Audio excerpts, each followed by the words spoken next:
네, 안녕하세요. 연합인포맥스의 임하람 특파원입니다. 수요일 오늘 뉴욕 증시는 혼조 마감을 했습니다. 1월 연방공개시장위원회 결과가 나오면서 증시가 큰 변동성을 이날도 보였는데요. 우선 시황부터 보고 가시겠습니다. 네, 다우지수는 전일 대비 0.38% 하락 마감을 했습니다. S&P 500 지수도 전일 대비 0.15% 하락 마감을 했고요. 나스닥 지수는 전일 대비 0.02% 상승 마감하면서 강보합 마감을 했습니다. 네, 이날 주가는 이제 굉장히 큰 변동성을 어제에 이어서 오늘도 롤러코스터 장세를 보였는데요. 이제 나스닥 지수 같은 경우는 장중 이제 3.42%까지 급등을 했다가 급격하게 2시 이후로 모든 상승폭을 반납을 했습니다. 결국 이제 음전을 했다가 결국 강보합권에서 마감을 하기는 했는데요. 오후 들어서 이 최근에 롤러코스터 장세가 계속 이어진 모습입니다. 다우지수와 S&P 500 지수도 비슷한 변동성을 나타냈고요. 이제 모두 이제 다들 아시다시피 오늘은 연준의 1월 FOMC가 결과가 나오면서 이렇게 시장의 변동성을 촉발을 했습니다. 네, 오늘 연준은 올해 첫 연방공개시장위원회죠. 금리 결정 정책회의를 열고 그 결과를 발표를 했습니다. 연준은 이 기준금리를 기존의 0%에서 0.25%의 범위를 유지했지만 이제 금리 인상을 곧 할 수 있다고 하면서 3월 금리 인상을 시사를 했는데요. 연준의 성명서에서 이런 내용이 나옵니다. The committee decide, 그러니까 그 금리, 연방 기금 금리는 0%에서 0.25%로 유지하고 인플레이션이 이제 2%보다 훨씬 높은 수준이고 12월 CPI가 7%였죠. 거기다가 또 이제 강한 고용 시장을 나타내고 있기 때문에 FOMC는 일부 soon이라는 단어를 썼습니다. 이제 곧 금리를 인상하는 것이 적절해 보인다고 생각한다고 말을 했습니다. 사실상 이제 3월에 금리 인상을 예고를 한 셈인데요. 그리고 이어서 또 이제 연준이 지금 시행하고 있는 테이퍼링 순자산 매입 축소를 계속 현재의 속도로 유지를 하고 그래서 3월 초에 이 테이퍼링이 완료가 된다고 밝혔습니다. 이제 연준의 이 금리 동결과 또 3월 금리 인상 얘기한 연준의 1월 FOMC 결과 자체는 시장에 크게 쇼크를 주진 않았습니다. 시장에서 이미 3월 금리 인상을 예상을 하고 있었고 올해 네 차례의 금리 인상 예상하고 있었고 또 그거보다 더 한 발 더 나아가서 대차 대조표 축소 같은 문제에 대한 얘기가 나올지를 지금 우려를 하고 있었기 때문에 이 1월 FOMC 성명서를 보고는 이제 주가가 오히려 반등을 해서 더 오르는 모습을 보였습니다. 이제 생각보다는 매파적이지 않다. 그러니까 매파적이라는 거는 통화 긴축 선호가 아니다라는 안도감 때문이었는데요. 근데 곧바로 이제 30분 후에 이어진 제롬 파월 연준 의장의 기자회견을 계기로 심리가 다시 좋지 않아지기 시작을 했습니다. 이제 제롬 파월이 기자 간담회를 열고 금리 동결의 배경을 설명하고 기자들과 이제 질의응답을 하는 시간을 가졌는데요. 기자 간담회에서 가장 중요했던 두 가지 문장은 이 두 가지입니다. 올해 있는 모든 FOMC에서 금리 인상을 배제하지 않겠다. 그러니까 바꿔 말하면 모든 FOMC에서 금리 인상을 할 수 있다라는 얘기를 했고요. 그리고 이 hurting job, 그러니까 고용시장을 위축시키지 않으면서 raise rates, 금리를 인상할 수 있는 여지가 상당히 있다라고 얘기를 했습니다. 이 두 문장을 듣고 이제 시장은 다시 연준이 굉장히 매파적일 수 있다는 가능성을 이제 빠르게 반영을 해가기 시작했고요. 이 발언이 나온 이후로 그 기점으로 이제 다시 주가가 하락하고 채권 금리가 급등을 하고 달러화가 강세를 보이는 이런 안전자산 선호 현상이 일어났습니다.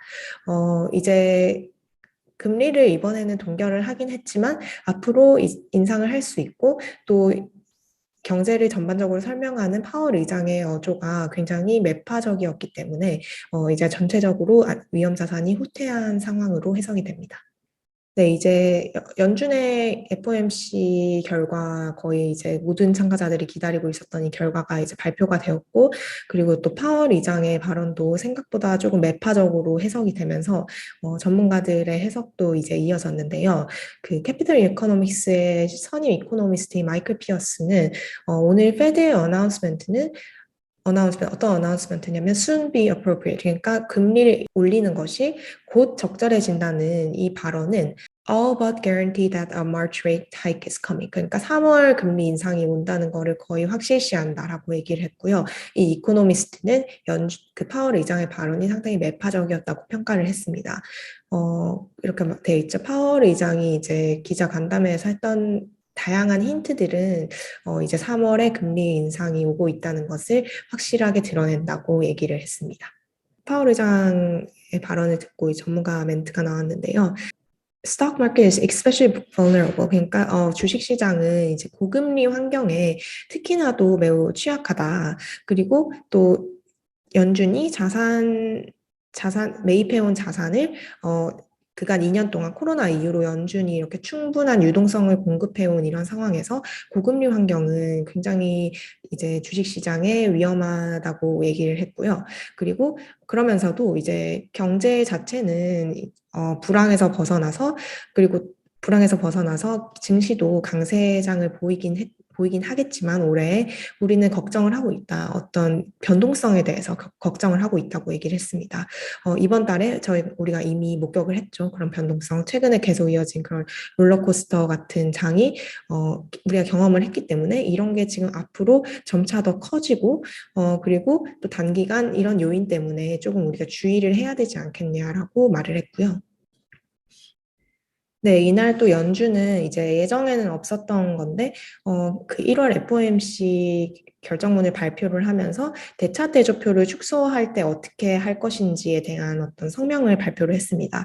대차 대조표 축소에 관한 원칙이라는 문서를 같이 발표를 했는데요. 이 Principles for Reducing the Size of Federal Reserve Bank Balance Sheet라고 했죠. 연준의 이제 8조 8천억 달러에 달하는 대차 대조표를 축소할 때 우리가 어떤 원칙을 취할 것인가에 대해서 이제 언급을 한 내용인데요. 여기서의 가장 핵심적인 내용은 이제 위원 FOMC는 연준의 증권 보유액을 시간을 거쳐서 intends to reduce 줄일 것이다. 근데 이걸 어떻게 할 거냐면 in a predictable manner. 그러니까 우리가 예측 가능한 방법으로 시장과 충분히 소통을 해서 이렇게 진행을 할 것이다. 그리고 이 대차 대조표 축소는 자산을 매각한다는 것까지는 언급을 하지 않았고 다시 재투자의 방법으로 진행을 할 것이라고 언급을 했습니다. 이런 원칙을 발표를 했고요. 이거에 대해서 이제 모건 스탠리의 짐 카턴이라는 전략가는 무슨 말을 했냐면 이 연준이 발표한 이 대차대조표 축소 문건이 앞으로 가장 중요한 absolute critical policy measure, 올해 가장 중요한 요인이 될 것이다라고 얘기를 했습니다.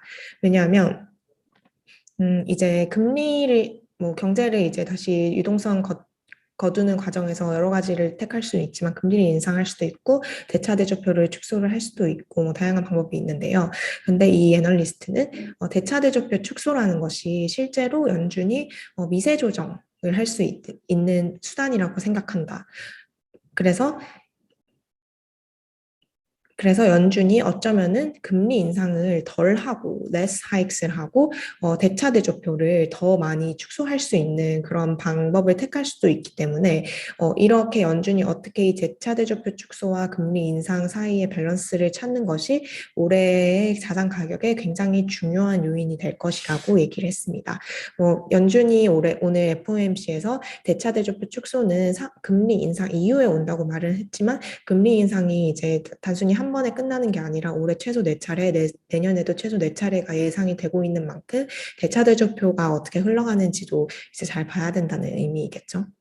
FOMC가 워낙 이번에 관심도가 높았기 때문에 FOMC를 앞두고 일어났던 이 극심한 변동성은 다소 이제 좀 주춤해질 수 있다라는 의견도 나왔는데요.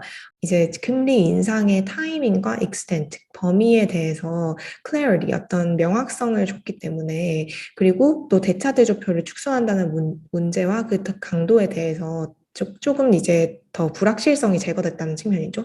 불확실성이 이 제거가 됐기 때문에 우리는 이제 normal market forces, 그러니까 그냥 일반적인 시장으로 다시 돌아가게 되었다라고 얘기를 했죠. 그래서 이제 다시 미국 국채 금리 커브가 스티프닝이 될 것이다라고 얘기를 했습니다. 이제 미국 국채 금리가 상승을 하면서 또 경기가 계속 개선이 되고 있기 때문에 경기 성장세에 이제 금리 스티프닝 현상이 일어나죠. 이런 거를 이제 우리가 보게 될 것이라고 얘기를 했습니다. 네, 실제로 오늘 이제 파월 의장의 기자간담회 이후에 미국 제10년물 금리는 1.87%까지 다시 급등을 했고요. 최근에 살짝 주춤하던 금리 급등세가 다시 이제 엄청 심해진 모습이죠. 거기에다가 미국 안전자산 선호를 나타내는 미국 달러화 지수도 96선으로 상승을 했습니다. 네, 오늘 이제 뉴욕 증시 업종별로 보면은 기술주와 금융주를 제외한 전 업종이 결국 하락 마감을 했고요.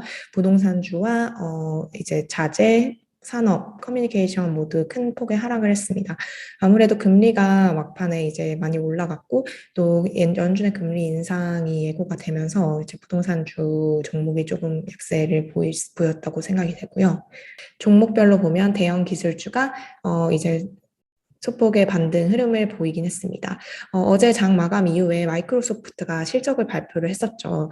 마이크로소프트의 4분기 순이익이랑 매출이 모두 이제 시장 기대를 크게 뛰어넘었습니다. 지난해 4분기 매출이 전년 동기 대비 20% 증가한 517억 달러, 순이익은 전년 동기 대비 21% 늘어난 188억 달러를 기록을 했고, 또 올해 이제 전망에 대해서도 긍정적으로 나오면서 마이크로소프트가 2.85% 이제 상승 마감을 했습니다. 또 오늘 반등한 종목 중에는 모더나가 있는데요. 모더나가 이제 거의 8거래일 가까이 연속으로 하락을 하다가 오늘 1% 상승 마감을 했습니다. 여러 가지 요인이 있는데 뱅크 오브 아메리카가 이제 모더나에 대한 목표 투자 의견을 상향을 했었고요. 어제 이에 이어서 도이치방크도 오늘 모더나에 대한 주가 평가를 매도해서 보유로 상향을 했습니다. 이미 이제 주가가 상당히 하락을 했기 때문에 밸류에이션이 이제 적절하다라는 이유였는데요. 네, 오늘 이제 또 보잉의 주가가 5% 가까이 급락을 했는데요. 분기 손실이 예상보다 컸기 때문에 이렇게 주가가 하락을 했습니다. 이제 보잉이 오늘 발표한 실적에 따르면 4분기 순손실이 41억 4천만 달러로 집계가 됐는데요. 이제 지난해에 그 순손실 같은 기간 순손실이었던 84억 2천만 달러에 비해서는 줄어들었지만 시장이 예상한 거에 비해서는 실적이 좋지 않으면서 주가가 급락을 했습니다. 또 이제 오늘 장을 마치고 테슬라가 실적을 발표를 했죠. 테슬라의 실적은 이제 주당 순이익이 2.52달러를 기록을 하면서 이제 전문가 예상치 2.36달러를 웃돌았고요. 그리고 또 순이익이 760% 가까이 급증을 하면서 테슬라가 내일 조금 상승할 걸로 이제 기대가 됩니다. 이날도 실적 기대 2.07% 상승 마감을 했고요. 또 오늘 장이 마치고 발표한 인텔의 매출도 195억 달러로 시장 컨센서스였던 183억 달러를 웃돌았습니다. 인텔도 이날 1% 이상 상승 마감을 했습니다. 네, 월가의 공포지수를 의미하는 12호의 변동성 지수는 역시 2.57% 상승한 31.96 수준에서 마감을 했습니다. 네, 오늘의 주요 뉴스입니다. 캐나다 중앙은행도 기준금리를 동결하고 향후 금리 인상을 예고했습니다. 캐나다 중앙은행은 이날 정책회의를 열고 기준금리인 오버나이트 금리 목표치를 0.25%로 유지했습니다. 정책금리를 실효하한 선으로 유지하겠다는 포워드 가이던스는 폐기해 향후 금리 인상을 예고했습니다. 국제유가가 7년 만에 가장 높은 수준으로 치솟았습니다. 국제유가가 7년 만에 가장 높은 수준으로 치솟았습니다. 미국 뉴욕 상업거래소에서 3월물 서부 텍사스산 원유 가격은 2% 상승한 배럴당 87.35달러의 거래를 마쳤습니다. 90달러에 거의 육박한 수준으로 2014년 10월 이후 최고 수준입니다. 런던 ICE 선물 거래소에서도 3월물 브렌트유 가격이 현지 시간으로 26일 한때 90달러까지 올랐습니다. 브렌트유가 90달러로 오른 것은 2014년 10월 이후 약 7년 3개월 말입니다. 골드만삭스가 올해 금 가격이 반등할 수 있다고 전망했습니다. 인플레이션 해지를 위해 투자자들이 안전자산을 매입할 가능성이 커졌기 때문인데요. 골드만삭스는 12개월 금 가격 전망치를 온스당 2,000달러에서 2,150달러로 상향 조정했고 2022년 12월 만기인 장기금 선물에 대한 매수도 권고했습니다. 네, 이제 아마도 이번 달에 가장 큰 이벤트였던 1월 FOMC가 끝났는데요. 파월 의장의 발언은 상당히 이제 매파적으로 해석이 됐지만 어떻게 보면은 또 증시의 불확실성 요인이 조금 줄어들었다고도 볼 수 있을 것 같습니다. 내일은 이제 애플, 마스터카드 그리고 비자 등의 실적이 발표가 되는데요. 또 오늘 장 마치고 발표된 테슬라와 인텔의 실적이 상당히 호조를 보이면서 내일 주가에 상방 압력을 줄 수 있을지 기대가 됩니다. 그럼 제가 준비한 소식은 여기까지고요. 이제 내일 인사드리겠습니다. 감사합니다.